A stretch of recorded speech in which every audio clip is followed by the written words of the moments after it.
Wisteria by Bissy Layton. Prologue. 13 months after the first official case of Nero disease. "Wisteria, run!" Rebecca O'Leary screamed over the radio. Wisteria Kuti whipped around and came face to face with the blood-red eyes of a hungry, flesh-eating biter. The biter was a man infected by Nero disease who had long lost his mind. He looked more animal than human, and he wanted one thing: to feed on the flesh of uninfected people. The biter growled and staggered toward Wisteria. She fled down the deserted road to the nearest house. The front door was locked. She kicked at the door, but it didn't open. Taking out her handgun, she smashed through the window of the door. "Oh!" More biters growled behind her. She spun around, fired once, and hit one in the head.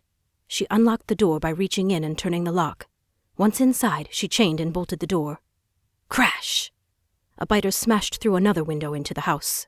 Wisteria's heart jumped, and she darted up the stairs as fast as she could. "Get out of the house, Wisteria!" Rebecca radioed. "I'm trying." A biter grabbed her ankle as she ran.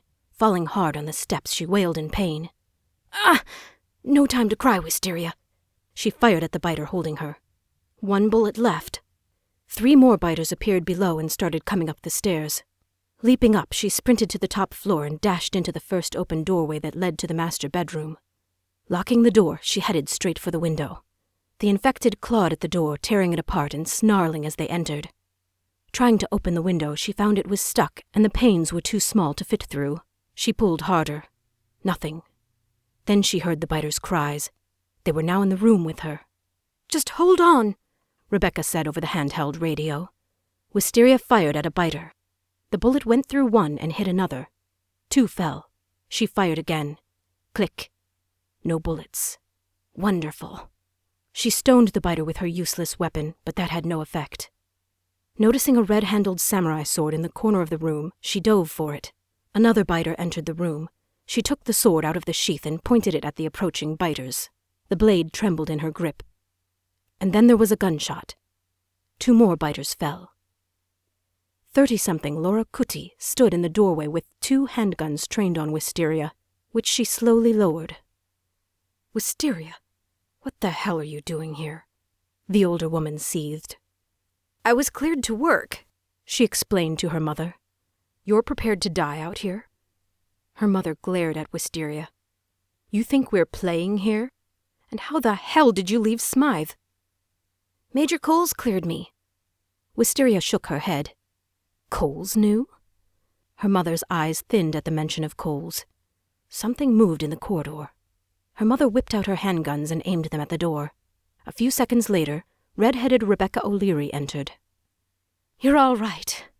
She was red-faced and out of breath. "I told you that you would be." "You sent her out here alone?" Wisteria's mother didn't lower her weapons.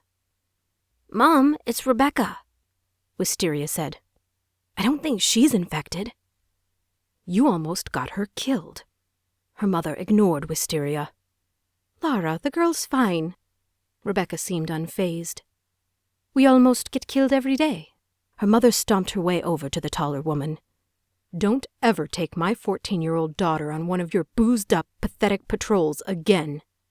"Whatever, Lara." Rebecca tried to sound nonchalant, though she did look rattled by Lara's fierce words.